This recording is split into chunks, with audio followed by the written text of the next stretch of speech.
বন্ধুরা, এই ভিডিওতে ফুটবল নিয়ে কিছু গুরুত্বপূর্ণ আপডেট দেবো। যেমন প্রথম ম্যাচে ভারতের জন্য গোল করে নিজের ফিলিং নিয়ে কি বলল রায়ান উইলিয়ামস। তার পাশাপাশি রায়ান উইলিয়ামসকে ভারতের জার্সিতে খেলতে দেখার পরে ভারতের বংশভূত প্লেয়ার মানে পিআইও প্লেয়াররা কি বার্তা দিচ্ছে, কি বলছে, ইন্ডিয়ান গভর্নমেন্টের কাছে কি রিকোয়েস্ট করছে। তার পাশাপাশি কেন ভারত সবসময় এই সময় ভালো ফুটবল খেলে, সমস্তটা কিন্তু পুরো ডিটেলসে আপনাদের জানাবো। তাই বলতেই পারি ভিডিওটা গুরুত্বপূর্ণ হবে, শেষ পর্যন্ত দেখবেন। এবং যারা চ্যানেল নতুন আছেন সবাইকে একটাই অনুরোধ করে রাখবো, যেহেতু এখানে আপনারা খেলার সমস্ত রকম আপডেটস পেয়ে যাবেন, তারা অবশ্যই পাবলিক ভিউ কলকাতা এই চ্যানেলটিকে সাবস্ক্রাইব করে বেল আইকন প্রেস করে অল করে রাখবেন। তাহলে বন্ধুরা, সবার প্রথমে বলি, ভারতের জার্সিতে প্রথম টাচেই গোল করে মুগ্ধ রায়ান উইলিয়ামস। ভারতীয় দলের হয়ে খেলা তার জন্য কতটা প্রাউডের। ম্যাচের সেরা ফুটবলার রায়ান উইলিয়ামস তিনি নিজের ফিলিং শেয়ার করেন।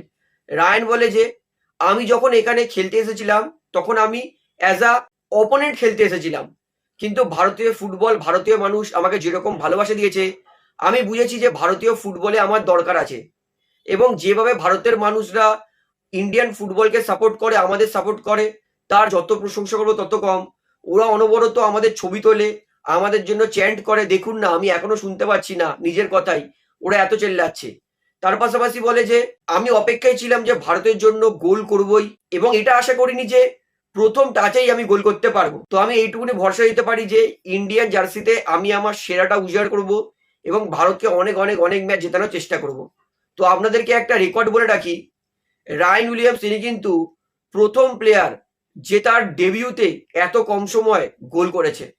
আজ পর্যন্ত ভারতের কোনো প্লেয়ার নিজের ডেবিউতে 3 মিনিটের মধ্যে গোল করেনি। এই রেকর্ডটা কিন্তু গড়ল রায়ান উইলিয়ামস। রায়ান উইলিয়ামস ভালো খেলায় ইন্ডিয়ার অন্যান্য বংশভূত প্লেয়াররা কিন্তু নড়ে চড়ে উঠেছে।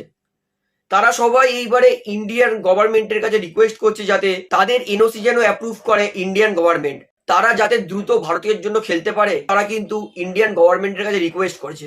আভনীত ভারতী তিনি তো অলরেডি ভারতের জন্য খেলতে এসেছিলেন। আভনীত ভারতী বলে রাখি, Bolivia league, Argentina league, Brazil league, এই প্লেয়ারটা কিন্তু, এই ভারতীয় প্লেয়ারটা কিন্তু খেলে খেলে বেড়ায়। বয়স মাত্র 27। তাই বলতেই পারি আভনীত ভারতী তিনি যেহেতু ভারতের জন্য খেলবে বলে এসেছিলেন, কিন্তু এনওসি না পাওয়ার কারণে তিনি আবার ফিরে চলে গেছেন। তো আভনীত ভারতী পুরোপুরি রেডি, একবার এনওসি পেলেই তিনি কিন্তু ভারতের জন্য খেলতে পারবে। ঠিক একই রকম ইয়ান ধান্দা, আমি তো বলবো যেদিনকারে ইয়ান তিনি ইন্ডিয়ার জন্য খেলতে আসবে, ইন্ডিয়ান ফুটবলকে ধরা খুবই খুবই ডিফিকাল্ট হয়ে যাবে অন্যান্য এশিয়া দলের জন্য। ইয়ান ধান্দা তিনি ইংল্যান্ডে ফুটবল খেলেন, ইপিএল খেলেছেন, এমনকি যথেষ্ট ভালো ফুটবল খেলছেন তিনি। ইয়ান ধান্দা যবে আসবে ইন্ডিয়ান ফুটবল কিন্তু আরো বেটার হবে বলে আমি মনে করি। তার পাশাপাশি ইন্ডিয়ার কিন্তু অনেক অনেক পিআইও প্লেয়ার আছে। দেখুন, বেশি কিছু চাই না, ফরওয়ার্ডে অবশ্যই রায়ান উইলিয়ামস এসে গেছে, আরো একটা স্ট্রাইকার চাই, আরো একটা অ্যাটাকিং মিডফিল্ডার চাই, একটা ডিফেন্সের প্লেয়ার চাই। তো ইন্ডিয়ান ফুটবল টিমে যদি এই 4টে পিআইও প্লেয়ার, ভারতীয় বংশভূত প্লেয়ার চলে আসে, আমি মনে করি ইন্ডিয়ান ফুটবল কিন্তু যথেষ্ট ভালো খেলবে, তো এক ফোঁটাও সন্দেহ নেই।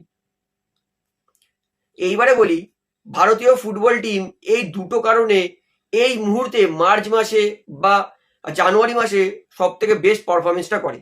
ভারতীয় ফুটবল লিগ যখন চলে, এর মাঝখানে যখন ইন্ডিয়ান ফুটবলের কোনো ম্যাচ পড়ে, তখন কিন্তু লক্ষ্য করবেন সবসময় ইন্ডিয়ান ফুটবল ভালো খেলে, কারণ প্লেয়াররা একটা ছন্দে থাকে, প্লেয়াররা একটা শেপে থাকে। এই আজকে ইন্ডিয়ান প্লেয়াররা এত ভালো খেলেছে, এটা যদি কোনো সিজন ছাড়া ইন্ডিয়ান ফুটবল খেলতো তাহলে কিন্তু এত ভালো পারফরমেন্স করতে পারতো না তারা। যেহেতু সিজনের মাঝখানে ফুটবল ম্যাচটা হয়েছে, সেই কারণে কিন্তু ইন্ডিয়ান ফুটবল প্লেয়াররা এত বেটার খেলেছে। দ্বিতীয়ত, অবশ্যই পিআইও প্লেয়ার এসে কিন্তু ইন্ডিয়ান ফুটবল খেলার কিন্তু বৈচিত্র্য অবশ্যই বদলে দিয়েছে। আজকে যেভাবে ইন্ডিয়ান প্লেয়াররা অ্যাটাকিং ফুটবল খেলেছে, অনেক ভরসা পাচ্ছে যে ইন্ডিয়া কিন্তু ভবিষ্যতে আরো পিআইও প্লেয়ার আসলে অবশ্যই ভালো ফুটবল খেলবে। তো এই বিষয়ে আপনার বক্তব্যটা কি আমাকে অবশ্যই কমেন্টে জানাবেন। তো ভিডিওটা শেষ করি, যারা চ্যানেল নতুন আছে অবশ্যই চ্যানেলটিকে সাবস্ক্রাইব করে বেল আইকন প্রেস করে অল করে রাখবেন। ধন্যবাদ।